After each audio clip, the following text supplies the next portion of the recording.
Welcome to Living Unshackled on Purpose. You are in for an anointed episode, and you will gain a 360 perspective on domestic violence. You will have insight, inspiration, and you will be truly blessed. Come join us. Thank you. Tonight's show of Living Unshackled on Purpose, we will have special guest, delegate from Maryland State, Michael Jackson will be here with us. And I am absolutely excited. You don't want to miss this episode. Watch. Welcome to another episode of Living Unshackled on Purpose. I am your host, Jennifer Foxworthy, and I am excited to have Maryland State Delegate Jackson here with us today. Sir, introduce yourself to the audience. All right, thank you for having me. Michael Jackson, I'm a delegate representing the 27B Legislative District for the state of Maryland, which covers parts of Calvert and Prince George's counties. But the beauty of being a state delegate is that you represent the state of Maryland. A little bit about me personally and professionally. I'm a lifelong Marylander, born in Prince George's County, born and raised there.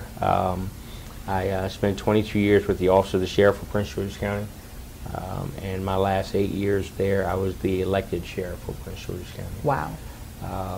And you know, the reason we're here today is to talk about a social ill, and social ills plague communities. Is to talk about domestic violence. Absolutely. And the impact that it has had and continues to have on the culture, and not only in the state of Maryland, but across our nation and the world. So I'm interested in being a partner going forward to continue to eradicate this issue. Outstanding, sir. How did domestic violence, now I understand that the Prince George County Sheriff's Office was the first 24-hour domestic violence unit. Yes. How did that come about? Yeah, we became the first 24/7, 365 days domestic violence unit within an agency in law enforcement in the Mid-Atlantic region. Wow.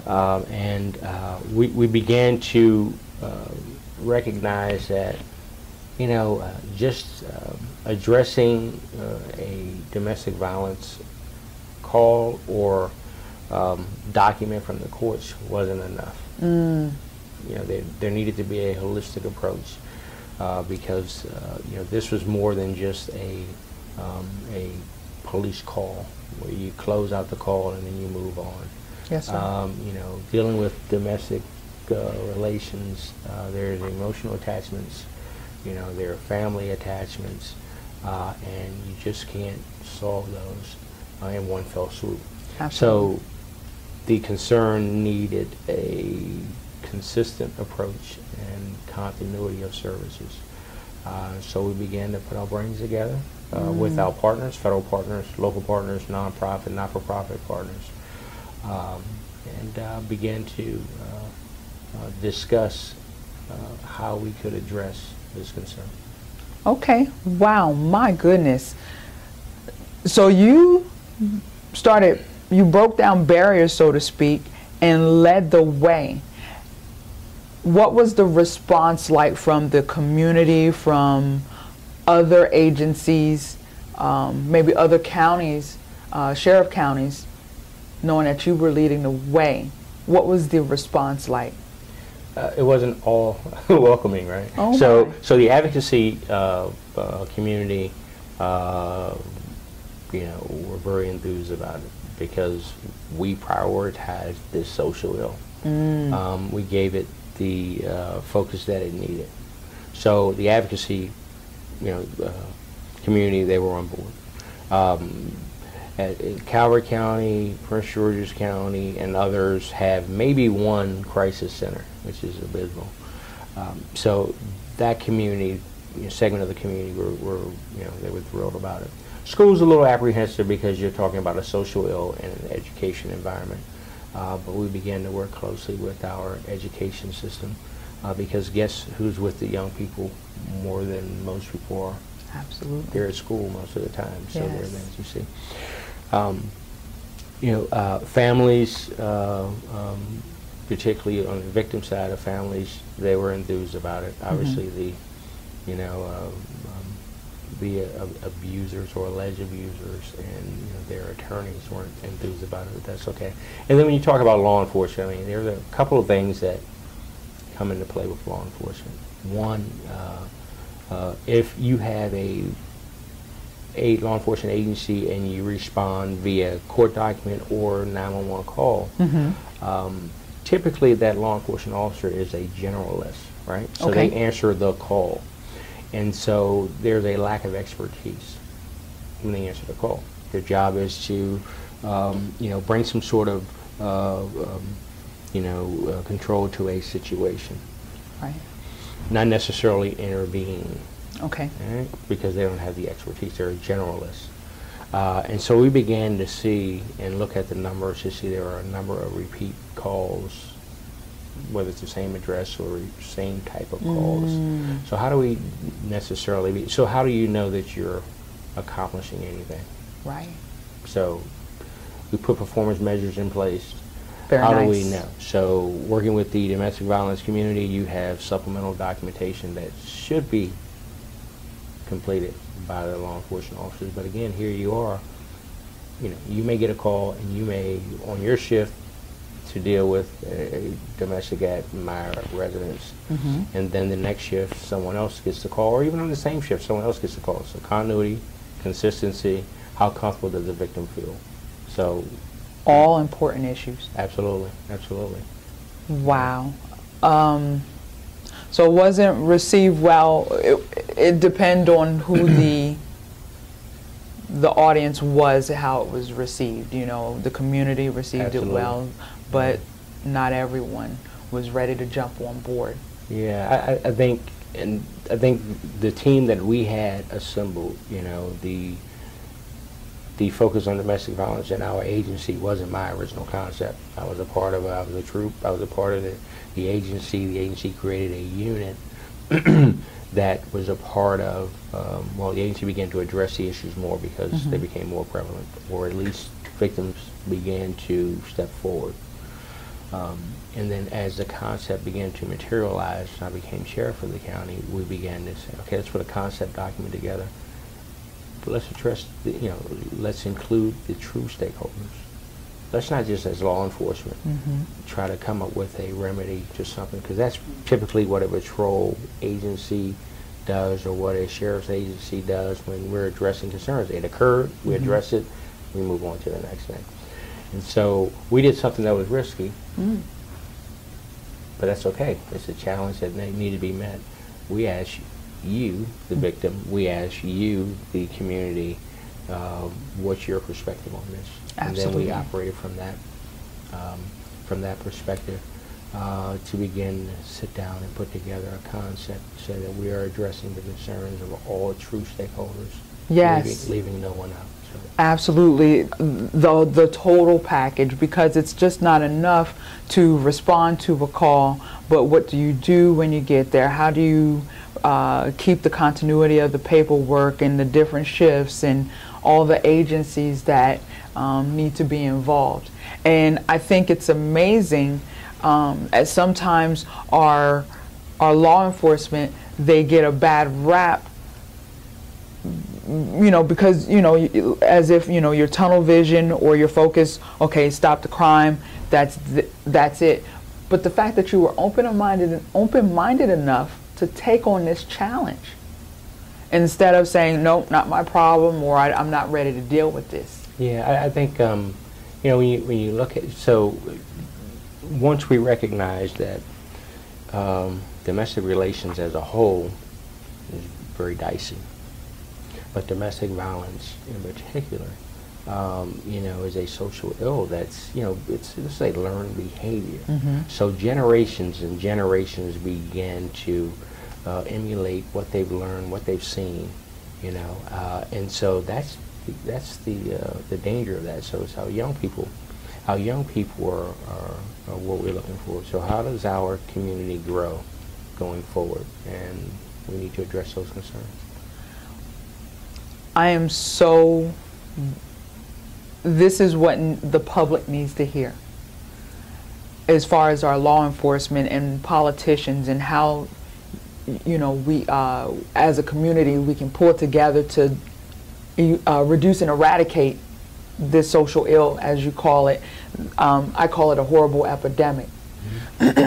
So we are going to take a quick break, but when we come back, I want to get into some more personal things dealing with Delegate Jackson when we come back. I used to feel alone and ashamed, stuck in an abusive nightmare. Are you experiencing sexual abuse? What about, are you living a nightmare of domestic violence? Well, this is the platform for you. Tune in the second Friday of every month at 11 a.m. Living Unshackled on Purpose.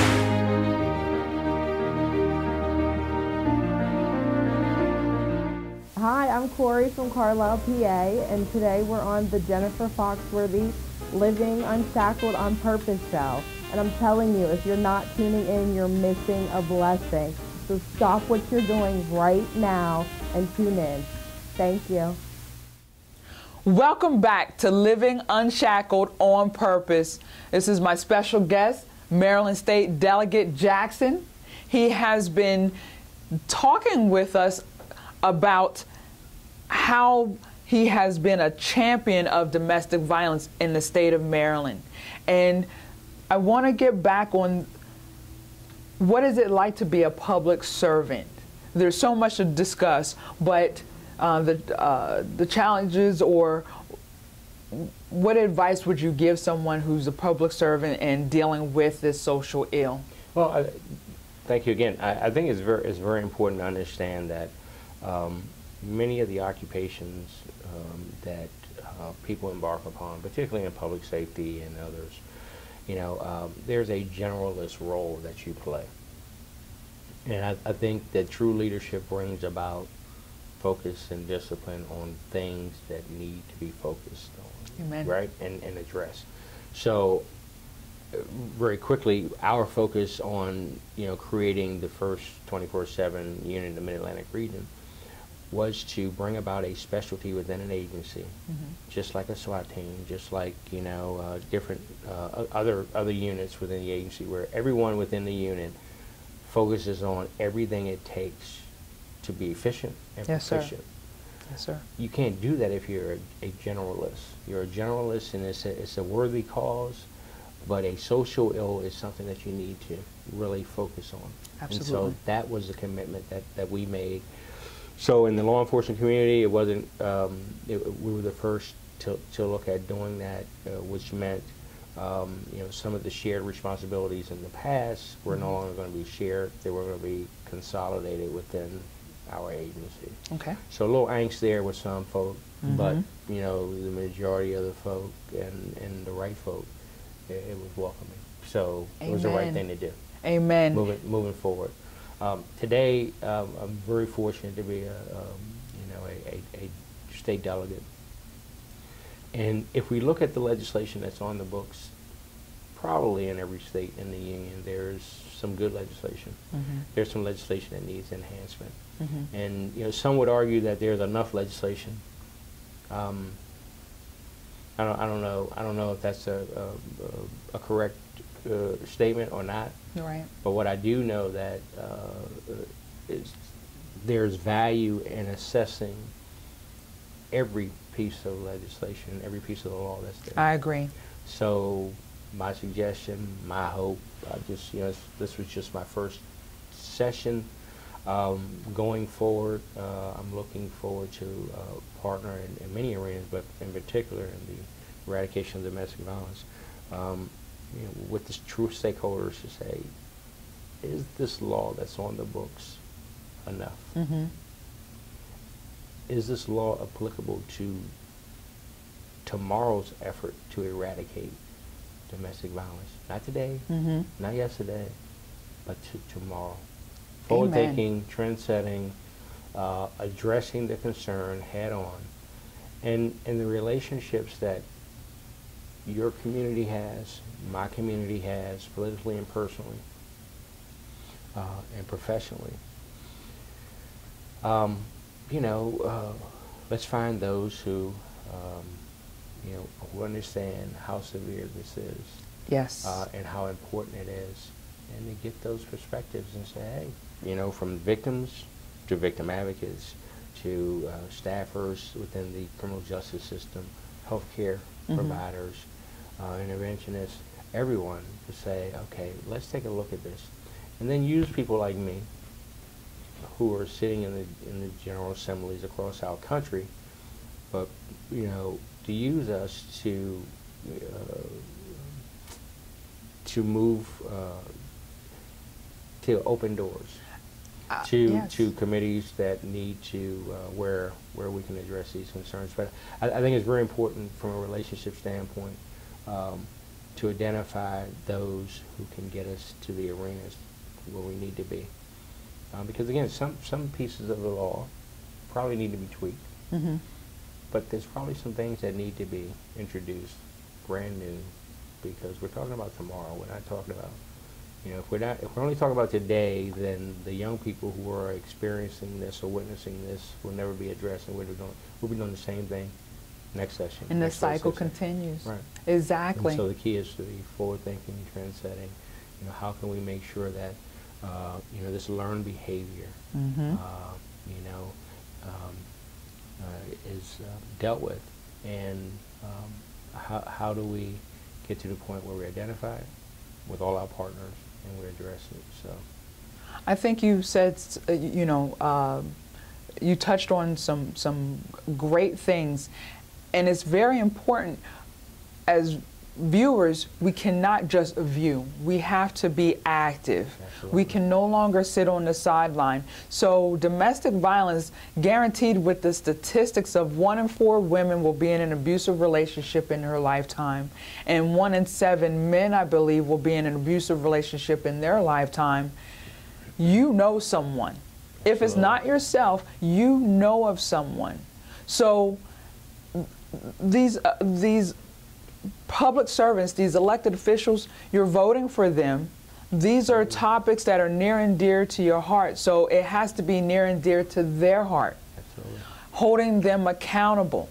And I'm just grateful that Delegate Jackson represents Calvert County, which I'm in, but wherever you're located, no matter the state, no matter the country, you have to hold your politicians, your agencies, profit or nonprofit, accountable, so that we can reduce and eradicate this domestic violence, intimate partner abuse, sexual assault, all these things, so we can have a healthier world to pass down to the younger generation. And I'll say there's safety in numbers, right? Amen. So there's safety in numbers. So if there's something that's traumatic that's going on, and I really don't know how to address it, I really don't know if I should say something about it. When we begin to literally partner with others, it's a safer environment to say, okay, yeah, I am a part of something, because most people aren't going to, show the courage to be the initiator. So the more we can expose that this is a social ill, that is, something that's going to affect generations, continue to affect generations unless we do something about it, and that it's okay to say that's wrong. Amen. And oh, by the way, I know somewhere where you can, we can address this, get you help, get your family help, address everyone involved, and it's okay. It's not a stigma. It's a concern that's within our communities that we've got to be courageous enough to address. Awesome. Thank you so much, Delegate Jackson. Now, you're not a man of just, of rhetoric just to tell the people what they want to hear. You received some accolades in your, I'm not sure if your departments, but I know that you have received some accolades in dealing with domestic violence. Yes, ma'am. Maryland, I've been recognized by the Maryland Network Against Domestic Violence. the Prince George's County Family Crisis Center. The then Attorney General, Casey, presented me and my agency an award for our work with the Department of Justice. Wow. And our agency, my name and our agency's name is actually a congressional record for Amazing. our program that we came about. There's a Victims Caucus that the United States Congress created. Then Representative Cox and our agency was recognized for our effort of becoming the first unit created. Well done. So there's still more work to be done. Yes, And, yes, but you're I wanna be a paving the partner, way. so you have me. Hey, I'm so grateful that you agreed to be on this show, because the words that you spoke can have an impact on the community, on different agencies, law enforcement, that it is, I think the most important piece is we work together. Absolutely. And we can tackle this issue. Absolutely. But if we are divided and have our own agendas, and we're not being sincere to saving the lives, keeping intact families and the children who witnessed this social ill, Absolutely. how do we stop the cycle of dysfunction?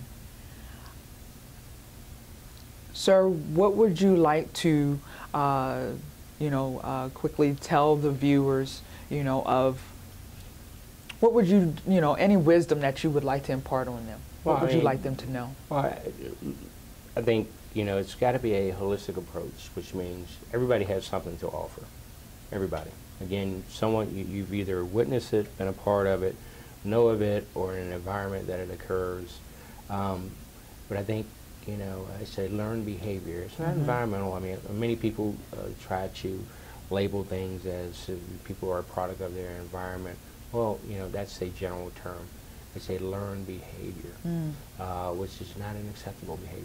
It's Absolutely. not acceptable, period. Not acceptable. And so, but it's, we aren't looking to exile people. The key is we're looking to address the concern. Absolutely. It's about living in safe, secure communities where families can prosper and thrive and feel good about themselves. And we don't need young people growing up either being submissive or being aggressive. We need to live in a cohesive environment. But it takes work.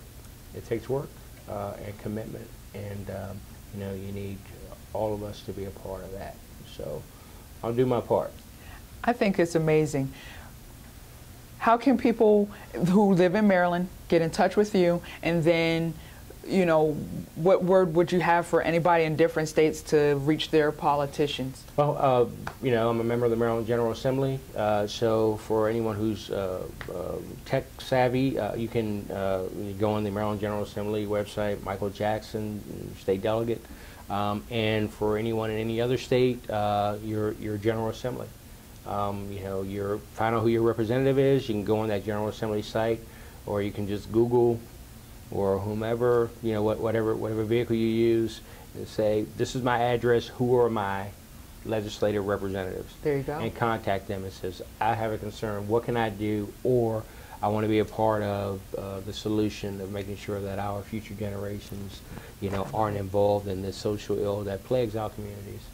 And I want to get involved. Put the pressure on them.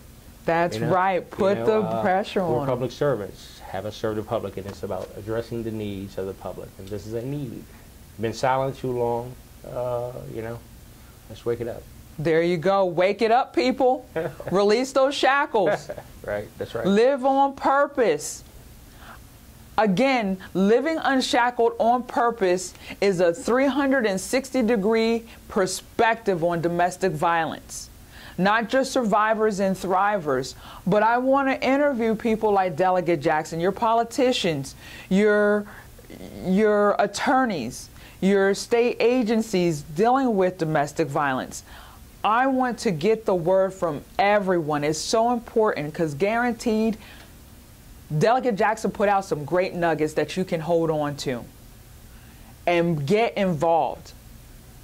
Let's release those shackles, live on purpose, save a life, keep keep a family intact so that we can have healthy, fulfilling relationships. This is so important.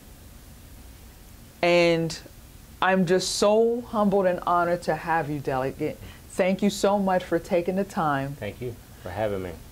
Oh my gosh, you have blessed the show. You have blessed the viewers. And it really shows what a public servant you are. And I'm grateful to have met you last year at the Women League of Voters, and that we have been able to communicate and forge partnership in addressing this. It speaks volumes of your character, sir, Well, and you. I'm grateful. Well, there are a few of us out there that care. Amen. And there's actually many more. We just need to, have them come on out. Absolutely. Thank you. Thank you, sir. Thank you. You take care. Stay tuned for another episode of Living Unshackled on Purpose. Your host, Jennifer Foxworthy. Thank you for tuning in to this episode of Living Unshackled on Purpose. I hope that it has blessed you. Tune in next time, same channel. God bless you and enjoy your day. Live on purpose.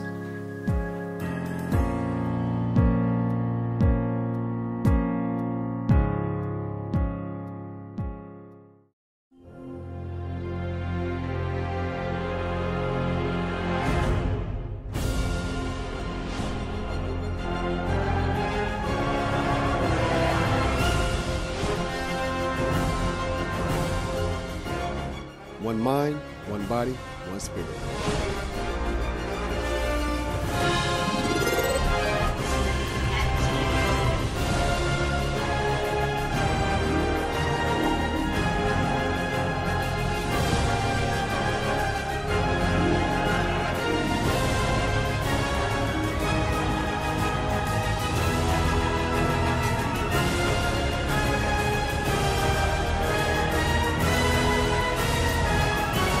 Real talk.